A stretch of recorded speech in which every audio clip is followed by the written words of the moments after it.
A massive ballistic missile tears through the atmosphere, soaring over Antarctica before arching back down to Earth to strike a target deep in Siberia with precision. This specific flight profile was executed during a recent, covert Iranian missile test conducted with Russian assistance. Inside Iran, 80 members of parliament have drafted a formal demand to the nation's leadership. Their objective is to secure the green light for a fully operational 12,000-kilometer intercontinental ballistic missile program. A weapon with this range secures deterrence, creating a shield that prevents Western military intervention. This legislative push signals a distinct shift in posture. A region historically defined by localized conflicts is preparing to project a global threat. To understand the leap they are trying to make, look at Iran's current arsenal, specifically the Khorramshahr-4 missiles. The Khorramshahr-4 is a highly capable weapon, but its 4,000-kilometer range creates a geographic ceiling. It can strike regional adversaries and forward-deployed U.S. proxy bases, but it stops there. This map shows the scale of the upgrade Iran is pursuing. Expanding that 4,000-kilometer radius to 12,000 kilometers covers a massive portion of the globe. That 12,000-kilometer mark is the exact distance required to reach the continental United States. It elevates Iran from a localized security issue to a direct threat to the American mainland. To build a weapon like this quickly, you need outside expertise, and North Korea wrote the modern playbook on using ICBMs to keep the U.S. military at bay. Through a covert alliance, North Korean engineers have provided the critical technical data needed to help Iran scale up its medium-range ballistic missiles into intercontinental delivery systems. This graphic illustrates the physics breakthrough, the transition to solid fuel. Liquid propellant requires a slow, visible fueling process.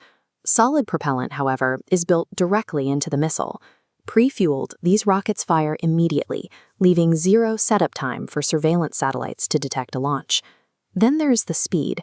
Upon re-entry, these warheads achieve terminal velocities reaching 20 to 25 times the speed of sound. Combine a launch with zero warning and a warhead falling at hypersonic speeds, and modern Western interceptor systems are left with almost no time to track, let alone destroy, the target. But building an ICBM introduces a severe logistical problem. If you are a geographically contained nation, how do you test a 12,000-kilometer weapon without triggering an international incident or hitting a populated area? This is where Russia steps in. They provided the necessary infrastructure, assisting with the Imam Khomeini spaceport, a facility that functions as a highly advanced, disguised launch pad for heavy rockets. Under a continent-spanning testing agreement, these missiles are fired over the curve of the Earth, utilizing Russian airspace to safely deposit their test payloads into desolate Siberian impact zones. Iranian ambition, North Korean engineering, and Russian geography. Together, this trilateral alliance accelerates a global weapons program entirely out of the reach of Western intelligence or sabotage. And then there is the payload itself. Intelligence assessments place Iran's current stockpile of highly enriched uranium at roughly 410 kilograms. That volume of fissile material is sufficient to assemble several active nuclear warheads. Stockpiling uranium creates tension, but an ICBM program provides the delivery mechanism. It transforms a theoretical stockpile into an active, globally deliverable deterrent. As the viability of that 12,000-kilometer range becomes clear, the political fallout in Washington, D.C. has been immediate.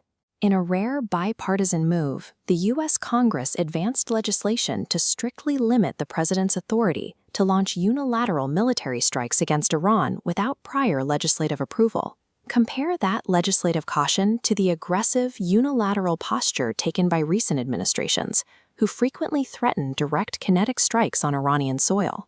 The weapon doesn't even need to be fully deployed to be effective. Its mere existence is already forcing the American military apparatus to second-guess its own strike capabilities. If this program is finalized, Iran will cross a historic threshold, becoming the very first Islamic nation to possess functional ICBM technology.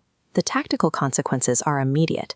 Forward-deployed forces, like the U.S. Navy fleets currently patrolling the Strait of Hormuz, lose their geographic leverage and become highly vulnerable assets. Iran has studied the North Korean model of regime survival and successfully applied it to their own geography. Operational ICBMs push foreign navies out of the Gulf and rewrite regional rules of engagement, granting the regime untouchable status.